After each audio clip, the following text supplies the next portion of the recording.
Painajaismainen Sisilian matka, osa 2. Sitten mä menin sinne, kun ne soitti sieltä resepsuunista, että täällä on nyt nämä Vinmatkojen, tai tuin nämä oppaat.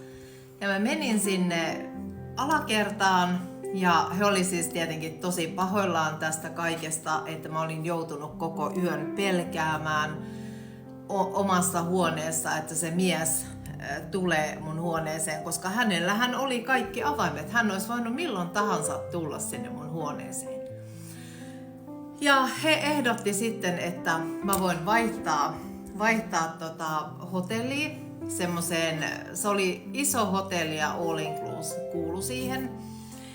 Ja mä sitten vaihoin samana päivänä hotellin, mutta se oli niinku jännä, että kun mä sanoin, että voiko tästä mitenkään, niinku, koska tämä mies teki niinku älyttömän väärin, että jos hän pääsee koira veräjästä, että hän käy turistiin kiinni, hän yrittää niinku, tiedäksä, puristella sua ja mahdollisesti raiskata.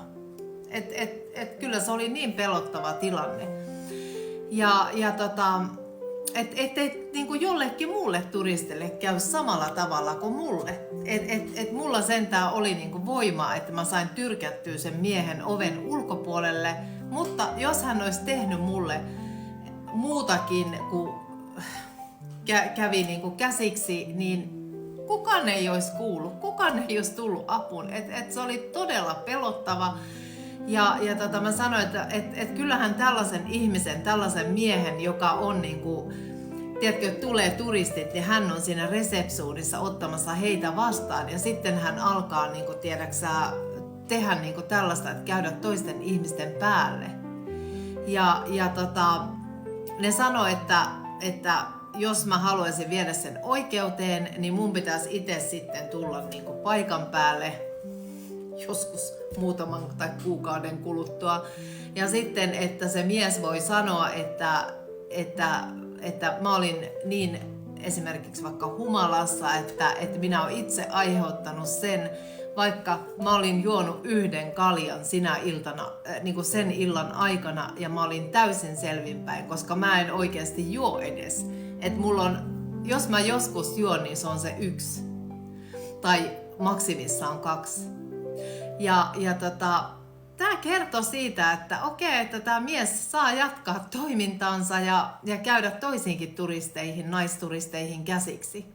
Että äärimmäisen järkyttävää, mutta se oli siis hyvä. Mä olin onnellinen, että mä sain vaihdettua sen hotellin, pakkasin kamat ja lähdettiin sinne sitten toiseen hotelliin. Ja se hotelli oli kyllä aivan ihana, siellä oli ihan huippu, siis all inclusive.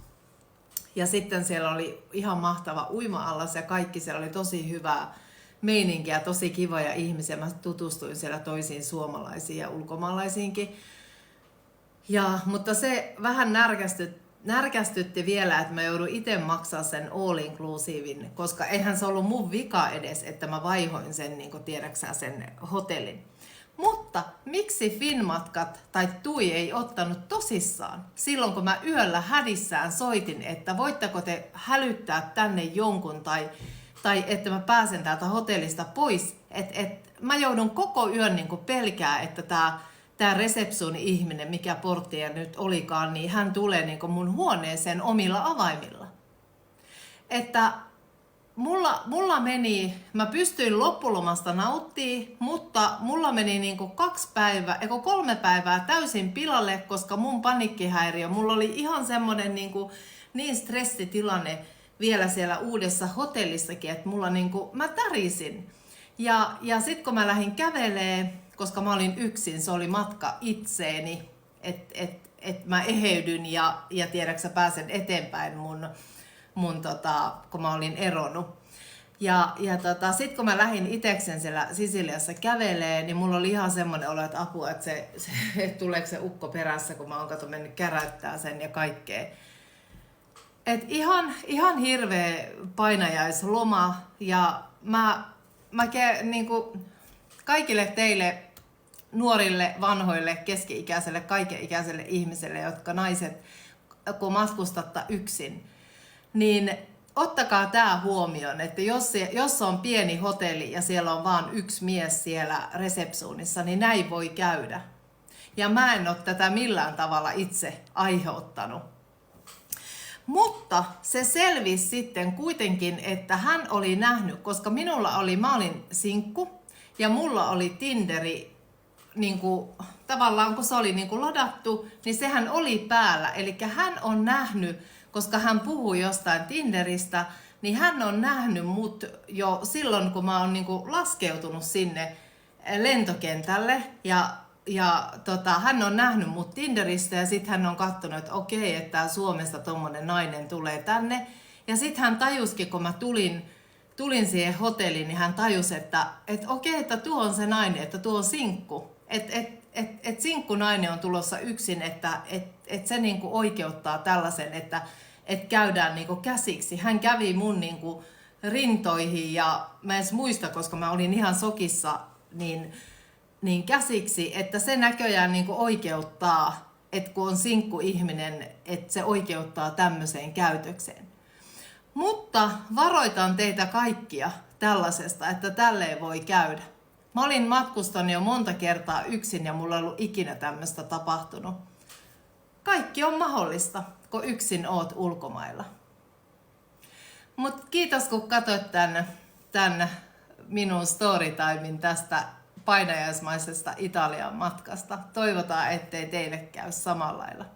Mutta se oli ihana kuitenkin, että mun loppuloma meni silleen turvallisesti, kun oli paljon ihmisiä ympärillä ja resepsuunissa oli tosi monia ihmisiä, että ei ollut vaan se yksi ihminen, joka niillä niin kuin huoneen avaimilla voi tulla niin kuin huoneen sisälle. Et mun ei tarvinnut kuitenkaan siellä enää pelätä. Mutta kyllähän tosta jäi niin kuin semmonen pelko, että en sen jälkeen ole yksin lomailu. No, luojan kiitos, ei ole tarvinnutkaan lomailla. Oisihan mä silloinkin voinut ottaa ystävän mukaan, tai et ei mun olisi tarvinnut yksin mennä, mutta kun mä halusin tehdä nimenomaan matkoja itseeni, koska silloin kun sä eroat, niin sun täytyy se itses löytää uudestaan. Niin se oli se, niin kuin, minkä takia mä oon monta matkaa tehnyt itseeni.